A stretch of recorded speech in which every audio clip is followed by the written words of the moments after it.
ঢাকায় বুলডোজার চালিয়ে দুর্গা মন্দির ভেঙে দিল ইউনূস প্রশাসন। বাংলাদেশে হিন্দু নির্যাতন নিয়ে এবার গর্জে উঠল ভারত। অরাজকতার সব সীমা পার করল ইউনূসের বাংলাদেশ।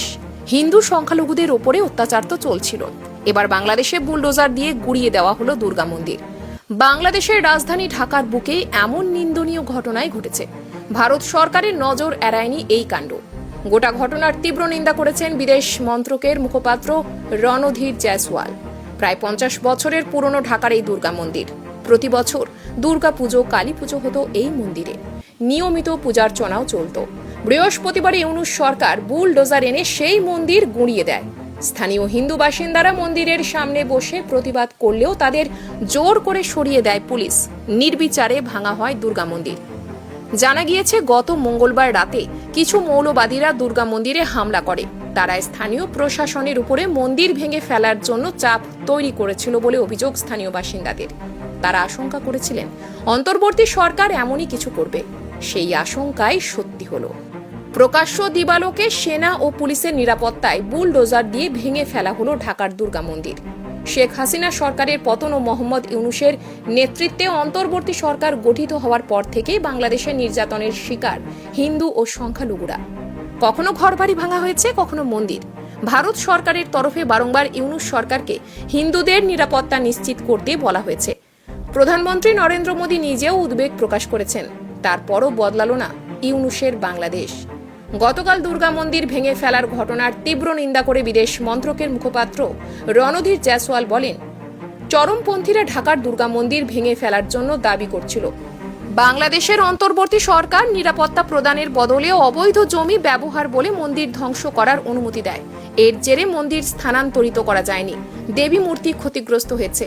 বাংলাদেশে এই ধরনের ঘটনার পুনরাবৃত্তি ঘটতে দেখে আমরা হতাশ। ফের একবার আমরা জোর দিয়ে বলছি যে বাংলাদেশে হিন্দু, তাদের সম্পত্তি ও ধর্মীয় প্রতিষ্ঠানগুলিকে রক্ষা করা বাংলাদেশের অন্তর্বর্তী সরকারের দায়িত্ব।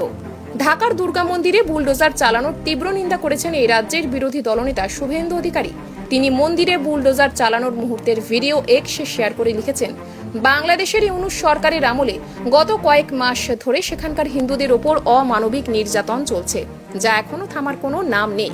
প্রায় 3 শতাধিক হিন্দু মন্দির ভাঙচুরের ঘটনা ঘটেছে, যার মধ্যে বেশ কয়েকটি আবার অতি প্রাচীন এবং ঐতিহ্যবাহী মন্দির।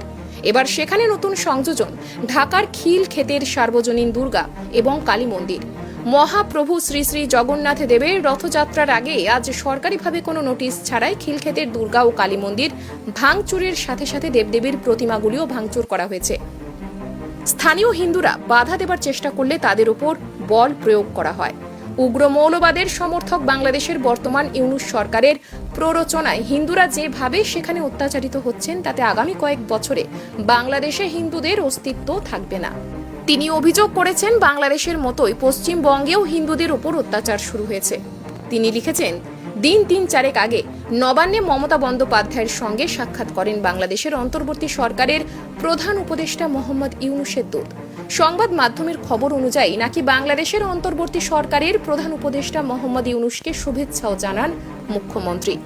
তা এই সৌহার্দ্যপূর্ণ পরিবেশে মমতা বন্দ্যোপাধ্যায় কি বাংলাদেশে হিন্দুদের স্বার্থে একটাও শব্দ খরচ করেছিলেন, নাকি আর কত বাংলাদেশি অনুপ্রবেশকারী পশ্চিমবঙ্গে প্রবেশ করানো যায় সেই বিষয়ে চর্চা হয়েছিল।